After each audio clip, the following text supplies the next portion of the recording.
Good morning students. Online classes में आपका स्वागत है।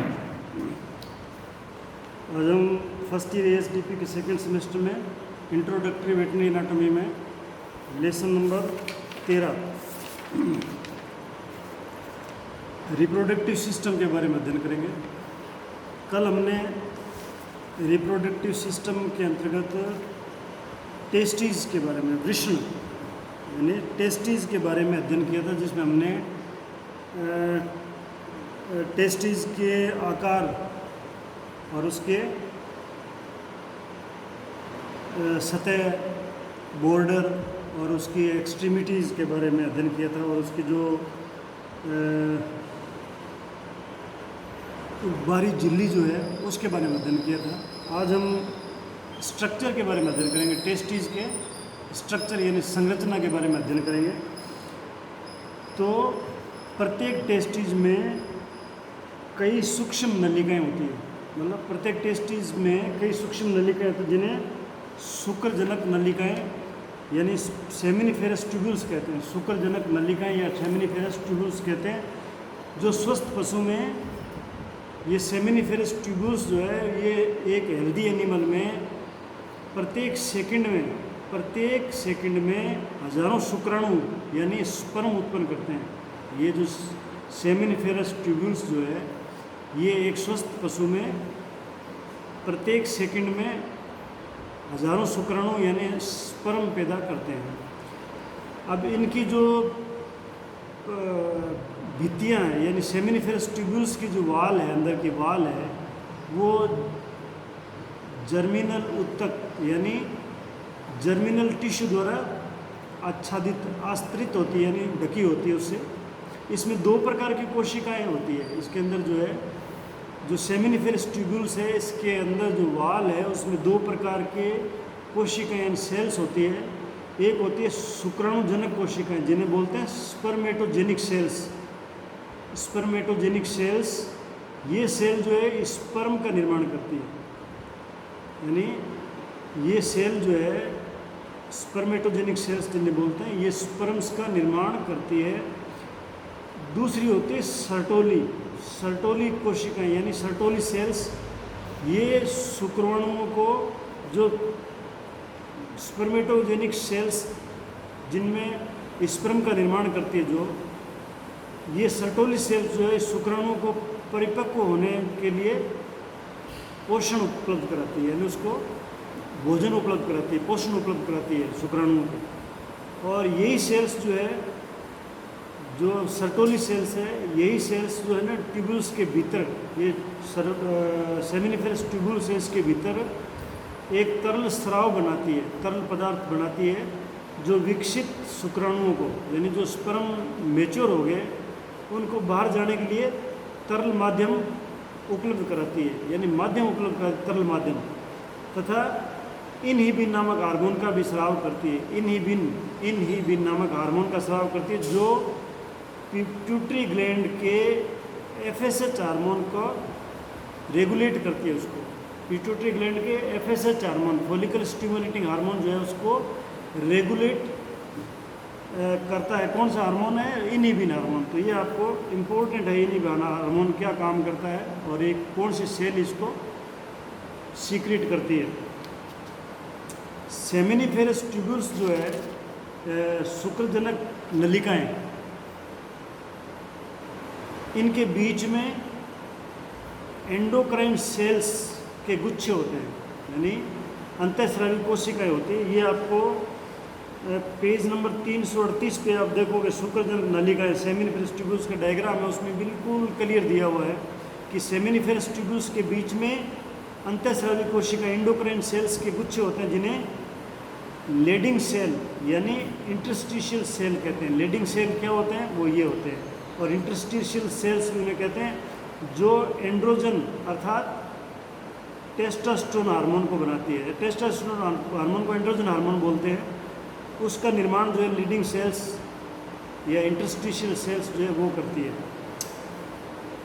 सेमिनिफेरस ट्यूब्यूल्स का जो गुच्छानुमा भाग है, सेमिनिफेरस ट्यूब्यूल का जो गुच्छानुमा भाग है, उसे ट्यूबुली कंटोर्टाई ट्यूबुली कंटोर्टाई कहते हैं। इसके बाद ये एक सीधी नलिका के रूप में होती है, यानी ये जो गुच्छा है इसके बाद में ये सीधी नलिका के रूप में होती है, जिसे ट्यूबुली रेक्टाई कहते हैं। गुच्छे के बाद में जो सीधी नलिका के रूप में होती है उसे ट्यूबुली रेक्टाई कहते हैं। ये सभी ट्यूबुली रेक्टाई जो है, ये सारी ट्यूबुली रेक्टाई जो है टेस्टिस के पश्च भाग पर मिलकर, पोस्टीरियर भाग पर मिलकर एक जाल बनाती है, जिसे रेटे टेस्टिस कहते हैं। उस जाल को बोलते हैं रेटे टेस्टिस। अब ये रेटे टेस्टिस मिलकर 10 से 12 एफरेंट डक्ट बनाकर एफरेंट डक्ट बनाकर हेड ऑफ एपिडिडाइमस में एक नलिका यानी डक्ट ऑफ एपिडिडाइमस बनाकर एक नलिका बनाकर एपिडिडाइमस में से जुड़ जाती है, यानी ये एपिडिडाइमस से जुड़ जाती है। अब एक मैच्योर नर जो है यानी वयस्क नर जो है उसमें सेमिनिफेरस ट्यूबुल की कोशिकाओं में निम्न प्रकार की स्थितियों के स्पर्म पाए जाते हैं। स्पर्म के किस प्रकार के स्पर्म पाए जाते हैं? स्पर्म की विभिन्न स्टेजेस पाई जाती है उसमें सेमिनिफेरस ट्यूबुल्स की कोशिकाओं में। Spermatogonium, primary spermatocyte, secondary spermatocyte और स्पर्मेटिड और स्पर्मेटोजोआ, ये अलग अलग स्टेज है स्पर्मेटोजोआ की। लास्ट में स्पर्मेटोजोआ में मैच्योर हो जाता है, तब स्पर्मेटोजोआ में कन्वर्ट हो जाता है। इसके बाद में ये तो था टेस्टिस के बारे में। फिर आता है एपिडिडाइमस, जिसको अधिवृषण बोलते हैं। अधिवृषण एपिडिडाइमस, ये एक घुमावदार नलिका है जो टेस्टिस के पश्च भाग में स्थित होती है, यानी पोस्टीरियर भाग जो टेस्टिस का है उस पर ये स्थित होती है। ये टेस्टिस की एफरेंट डक्ट्यूल्स तथा डक्टस डेफरेंस के मध्य का भाग है। एफरेंट डक्ट्यूल्स और डक्टस डेफरेंस के मध्य का भाग है। इसके एपिडिडाइमस के एपिडिडाइमस का ये आपका है एपिडिडाइमस, इसके 3 भाग होते हैं, हेड, बॉडी और नेक। हेड, बॉडी और नेक। अब टेल ऑफ एपिडिडाइमस में से एक नलिका निकलती है। जो टेल होता है एपिडिडाइमस का, उससे एक नलिका निकलती है, उसे डक्टस डिफरेंस यानी वास डिफरेंस कहते हैं। ये वास डिफरेंस स्पर्मेटिक कॉर्ड के शीथ में प्रवेश कर जाती है। जो स्पर्मेटिक कॉर्ड है जिसके सहारे टेस्टिस लटका रहता है स्क्रोटम में, उस स्पर्मेटिक कॉर्ड के शीथ में प्रवेश कर जाती है वास डिफरेंस। अब एपिडिडाइमस के क्या काम हैं? एक तो ये एपिडिडाइमस जो है शुक्राणुओं के यानी स्पर्म के परिपक्व होने एवं सखलित होने तक, यानी जब जानवर जो है मेटिंग करता है यानी सेक्स करता है तब उसका सीमन का सखलन होता है यानी सिक्रीशन होता है। तो शुक्राणुओं के परिपक्व होने से लेकर उसके सिक्रीशन होने तक इनको संचित करती है एपिडिडाइमस। ये परिपक्व जो है समय जो होता है, इसका परिपक्व होने का समय जो है वो 10 से 15 दिन होता है। ये आपका इसके अंदर लिखा हुआ है। ये शुक्राणुओं के परिपक्व होने एवं स्वखलित होने तक इनको संचालित करती है। ये परिपक्व रूमन लिखा हुआ, रूमन नहीं, ये समय है, ये इसको सही कर लेना, समय 10 से 15 दिन होता है। अब टेस्टिस से जो वासा डिफरेंस तक शुक्राणुओं को पहुंचाने का कार्य करती है, यानी टेस्टिस में जो शुक्राणु बनते हैं उनको वास डिफरेंस तक पहुंचाने का काम भी एपिडिडाइमस करती है। इनमें एपिडिडाइमस में वृत्ताकार चिकनी पेशी होती है जो कर्मक कुंचक संकुचनों द्वारा परिपक्व शुक्राणुओं को शीशन की ओर धकेलने में मदद करते हैं। यानी जो वृत्ताकार चिकनी पेशी होती है वो संकुचन करती है ना, जिसके द्वारा स्पर्म को शीशन की ओर यानी टेस्टिस से पेनिस की ओर धकेलने में मदद करती है एपिडिडाइमस। अब इसी में जो शुक्राणु है एपिडिडाइमस में जो शुक्राणु है वो 30 दिन तक जीवित रहते हैं। अगर वो 30 दिन तक जीवित रहते हैं, अगर वो स्वखलित यानी सीक्रेशन नहीं होता उनका, अगर उनका 30 दिन के बाद में सीक्रेशन नहीं होता है तो पुनः अवशोषित कर लिए जाते हैं, पुनः दोबारा एब्जॉर्ब हो जाता है वो। इसके बाद में आता है शुक्रवाहिका यानी वास डेफरेंस और डक्टस डेफरेंस, जो सीमन को आगे पहुंचाते हैं पेनिस तक, उसको बोलते हैं वास डेफरेंस और डक्टस डेफरेंस।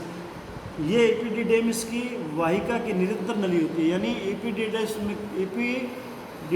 की जो नली है उसकी निरंतरता है, ये निरंतर नली है, आगे जुड़ी हुई नली है ये, जो संख्या में 2 होती है, 2 टेस्टिज होते हैं, इसलिए 2 ही वास डिफरेंस होते हैं।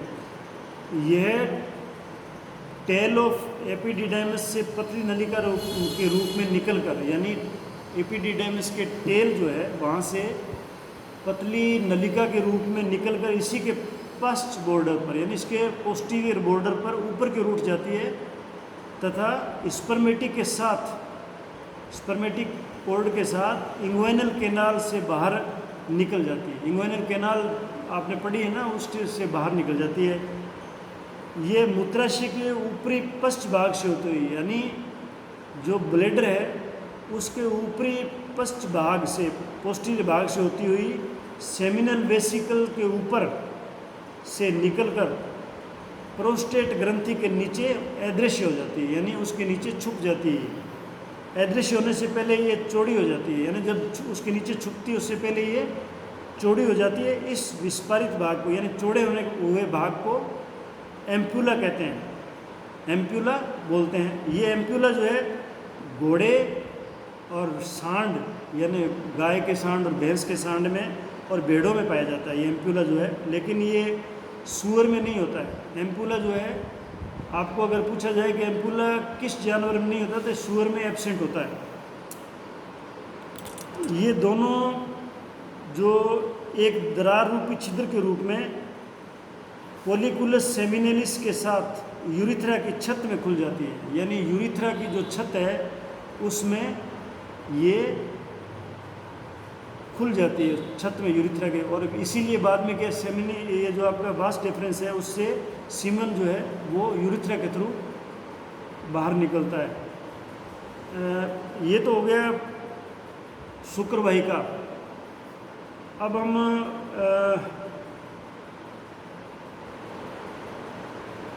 आगे का जो अध्ययन है सीसन के बारे में यानी पेनिस के बारे में, और फिर इनमें जो अंतर है अलग जानवरों में, ये हम कल पढ़ेंगे। धन्यवाद।